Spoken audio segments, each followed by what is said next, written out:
नमस्कार स्टूडेंट, अपन क्या पढ़ रहे हैं? ब्रिटेन का संविधान।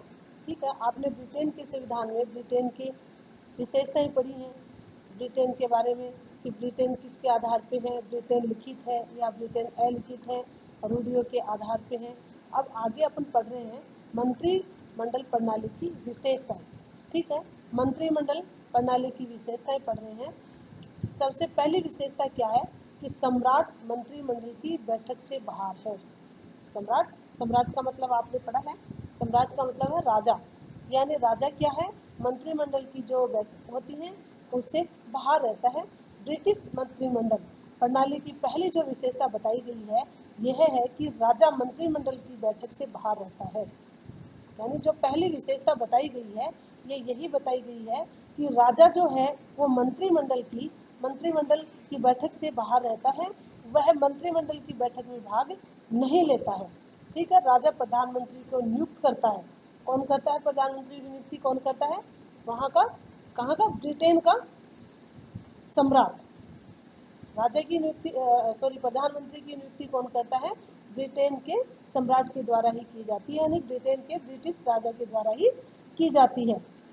प्रधानमंत्री को राजा अपना मंत्रिमंडल नियुक्त कर देता है, यानी जो अपने मंत्रिमंडल की जो भी विशेषताएं हैं वो सारी ही प्रधानमंत्री के अंदर कर देते हैं। तो सबसे पहली जो आपने विशेषता पढ़ी है वो क्या है कि सम्राट मंत्रिमंडल की बैठकों से बाहर रहता है ना?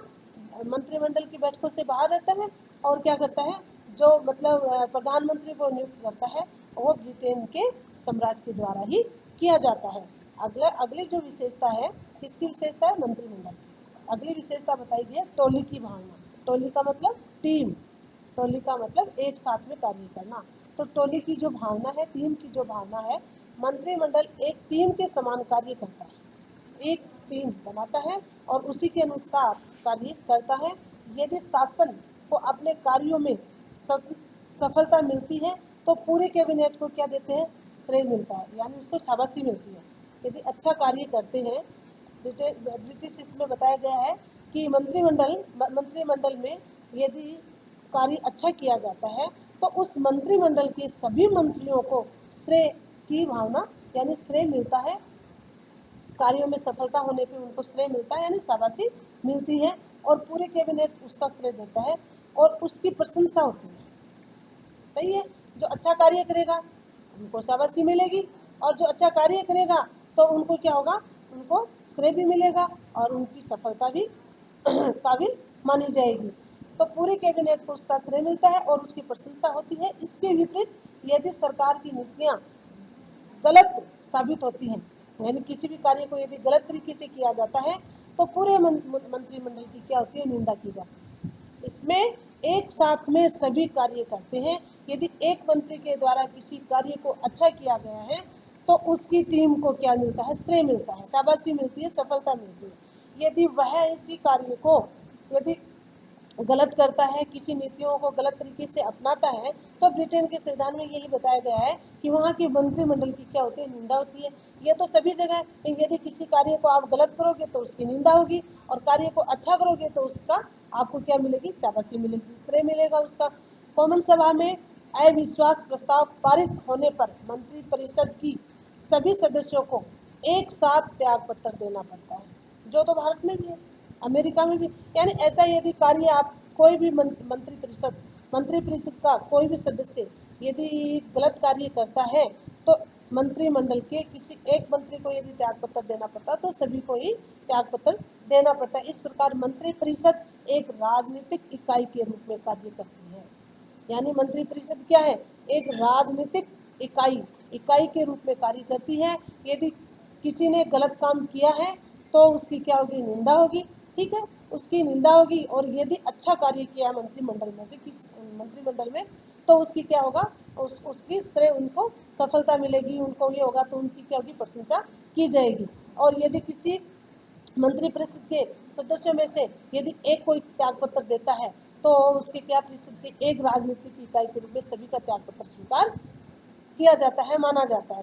अगली विशेषता है गोपनीयता। ठीक है, गोपनीयता यानी किसी भी बात को यदि आप मंत्रिमंडल में बैठ के किसी भी किसी भी योजना, कोई भी योजनाएं बना रहे हो तो उसको गोपनीय रखना है आपको, इसको आपको सीक्रेट रखना है, इसको फैलाना नहीं है। तो तीसरी जो विशेषता बताई गई है वो गोपनीयता है कि मंत्रिमंडलीय शासन प्रणाली की एक महत्वपूर्ण जो विशेषता बताई गई है वो गोपनीयता है। ये सबसे महत्वपूर्ण विशेषता है कि किसी आप कोई भी किसी भी कार्य को संचालित करते हो, उससे पहले यदि उस कार्य को आपने सब जगह पे फैला दिया तो ऐसे कार्य को ये नहीं माना गया है। इसमें ये है कि प्रत्येक मंत्री अपनी जिम्मेदारी से अपनी मंत्रिमंडल में जो शासन जो है ये प्रणाली को इसको क्या रखना पड़ेगा, गोपनीय रखना पड़ेगा। मंत्रिमंडल की बैठक में सब सदस्य इस बात के लिए स्वतंत्र हैं, यानी सब अपने अपने विचार रख सकते हैं कि वे अपने अपने विचारों को पूरी स्वतंत्रता के साथ क्या बैठक में प्रस्तुत करें, यानी अपने अपने जो विचार हैं वो बैठक में स्वतंत्र रूप से प्रस्तुत कर सकते हैं। उन्हें अपने तथा अन्य सदस्यों के विचारों का गोपनीय रखना पड़ता है, अपने विचारों को भी और अन्य जो किसी का जो विचार अन्य जो सदस्य हैं उनके विचार को रखना क्या है, गोपनीय रखना। तो सबसे महत्वपूर्ण जो बात बताई है, जो विशेषता बताई गई है ब्रिटेन के मंत्रिमंडल की प्रणाली की सबसे महत्वपूर्ण विशेषता बताइए गोपनीयता, यानी किसी भी बात को आप सीक्रेट रखोगे, सीक्रेट नहीं रखोगे तो वह है क्या होगी, निंदा का पत्र, यानी आगे उस चीज को अपन अच्छी तरह से लागू नहीं कर सकेंगे। अगली जो विशेषता बताई गई है वह प्रधानमंत्री का नेतृत्व। प्रधानमंत्री का नेतृत्व है। प्रधानमंत्री किसके उसमें कौन बनाता है प्रधानमंत्री? प्रधानमंत्री को कौन नियुक्त करता है, यानी ब्रिटेन के सम्राट के द्वारा ही प्रधानमंत्री की नियुक्ति की जाती है। तो प्रधानमंत्री मंत्रिमंडल का क्या होता है, नेता होता है। ठीक है, मंत्रिमंडल का क्या होता है, प्रधानमंत्री मंत्रिमंडल का नेता होता है। यदि सभी मंत्री समान पद हैं तथा उनके अधिकार भी क्या है, समान है, फिर भी प्रधानमंत्री का स्थान विशिष्ट होता है। प्रधानमंत्री को विशिष्ट माना गया है, यानी प्रधानमंत्री क्या होता है, मंत्रिमंडल का नेता बताया गया है। वह सभी मंत्रियों में प्रमुख समझा जाता है और अन्य मंत्री उसकी बात का सम्मान करते हैं, यानी अन्य जो मंत्री हैं वो उनकी बात को क्या करते हैं, मानते हैं और उनकी बात का सम्मान करते हैं। तो और आगे इससे आगे की जो विशेषता बताई गई है वो है राजनीतिक सजाती, यानी राजनीति क्या बताया, ब्रिटेन में मंत्रिमंडल का सामूहिक उत्तरदायित्व है और यद्यपि सभी मंत्री समान पद है, मंत्रिमंडल का सामूहिक उत्तरदायित्व क्या बताया है, उसकी कार्यवाही की गोपनीयता। ठीक है, इसी कारण संभव है क्योंकि ब्रिटिश मंत्रिमंडल का आधार जो राजनीतिक दल है, सभी मंत्री एक ही राजनीतिक दल के सदस्य होते हैं। सभी क्या है, राजनीतिक सजातीयता, यानी उनमें आपस में विचार कैसे मिलते हैं, उनकी जो विचारधाराएं हैं वो कैसे मिलती हैं, क्योंकि वो क्या है, एक ही राजनीतिक दल के सदस्य होते हैं, इसलिए उनके विचार अच्छी तरह से मिलते हैं और वो कार्य को अच्छी तरीके से संचालित करते हैं। प्रणाली के कारण ही इसमें एक सी विचारधारा के व्यक्ति होते हैं, यानी एक ही राजनीतिक दल के नेता हैं, और तो उनकी विचारधाराएं भी क्या होती हैं, एक जैसी होती हैं, सजातीय यानी समान रूप से होती हैं। इसलिए राजनीतिक जो उनकी समानताएं हैं वह भी अपने उनकी ये भी एक ब्रिटेन की संविधान की विशेषताएं बताई गई है। कार्यपालिका व्यवस्थापिका की संबंध में घनिष्ठता, यानी कार्यपालिका और व्यवस्थापिका में क्या बताया गया है, आपस में घनिष्ठ संबंध बताया गया है। ब्रिटिश मंत्रिमंडल व्यवस्था की एक अन्य विशेषता क्या है, कार्यपालिका व व्यवस्थापिका के संबंध की घनिष्ठता भी है, यानी उनके दोनों की आपस में घनिष्ठता भी बताई गई है।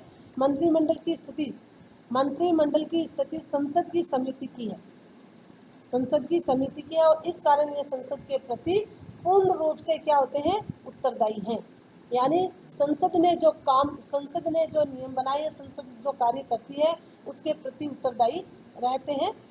मंत्रिमंडल का प्रत्येक मंत्री संसद के किसी न किसी सदन का सदस्य अवश्य होता है। अपने प्रत्येक कार्य के लिए वह संसद के प्रति क्या होता है, उत्तरदायी होता है, यानी प्रत्येक व्यक्ति की जो विचारधाराएं एक होती हैं वो क्या, एक ही राजनीतिक दल के नेता बताए गए हैं, इसलिए इनमें ये बताया है कि उनकी जो मतलब प्रत्येक कार्य जो होता है वो भी उनका उत्तरदायित्व सौंपा जाता है। तो कार्यपालिका और व्यवस्थापिका में भी क्या बताई है, घनिष्ठता बताई गई है। मंत्रिमंडल केवल तभी अपने पद पर रह सकते हैं जब तक उससे लोक सदन का विश्वास प्रस्ताव प्राप्त रहे, यानी तब तक ही ये लोक सदन का यदि विश्वास पारित नहीं होता, प्राप्त नहीं रहता है, तो उसको अपना पद त्याग करना ही पड़ता है। तो आप ब्रिटेन के संविधान की विशेषताएं भी पढ़ते हुए आ रहे हो कि ब्रिटेन का संविधान कैसा बताया गया है, ब्रिटेन का संविधान किसके आधार पर चलने वाला संविधान है, ब्रिटेन की संविधान की विशेषताएं क्या क्या बताई गई है,